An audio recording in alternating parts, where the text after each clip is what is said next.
Then they locked me away. Sucker Punch is a digital wet dream, the release of which was accompanied by the sound of 1,000,000 pubescent flies unzipping and the last brain cells rattling around begging to be used. If you need to think of it as something, imagine that it is the musical Annie as perceived by Trent Reznor off of 9 Inch Nails, although even then your expectations will be confounded because it's actually really rubbish.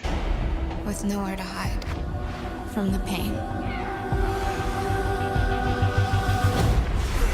It kicks off with what looks like an aborted Evanescence music video during which the protagonist baby doll fights off her decidedly rapey father. After this, she's carted off to an insane asylum where the corrupt orderlies are persuaded to lobotomise the porcelain skinned nymph so that she won't tell on Daddy.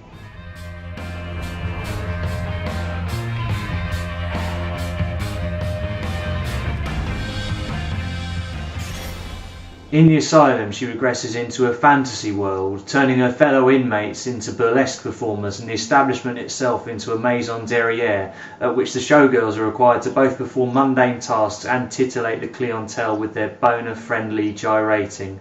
I need to get out. I'm gonna escape from here. There's armed guards everywhere.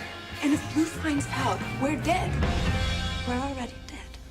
Another layer of intrigue is added when Baby Doll decides to escape the cat house / asylum by dropping another level down the rabbit hole, this time to retrieve 4 items and a 5th secret goodie.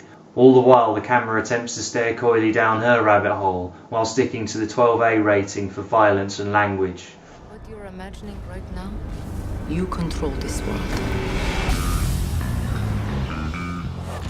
If Inception is a multi-layered Battenberg of sweet intelligence, then Sucker Punch is a stupid sponge with a single layer of jam which on closer inspection turns out to be aubergine flavoured. It uses the concept of stacked realities to flick from one meaningless set-piece action sequence to the next, and while it is technically wonderful, it looks as soulless as it will make you feel.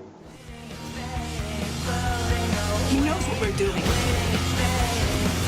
It's the only way we can get out of here. Stilted dialogue, a premise which never really comes off, and a soundtrack that is comprised of covers that are as vapid as they are unimaginative. With Sucker Punch, director Zack Snyder has taken another step backwards, and then another faster step backwards, and then a slower step backwards, and then a faster one again, and then he's lost my interest. If you don't stand for something, you'll fall for anything.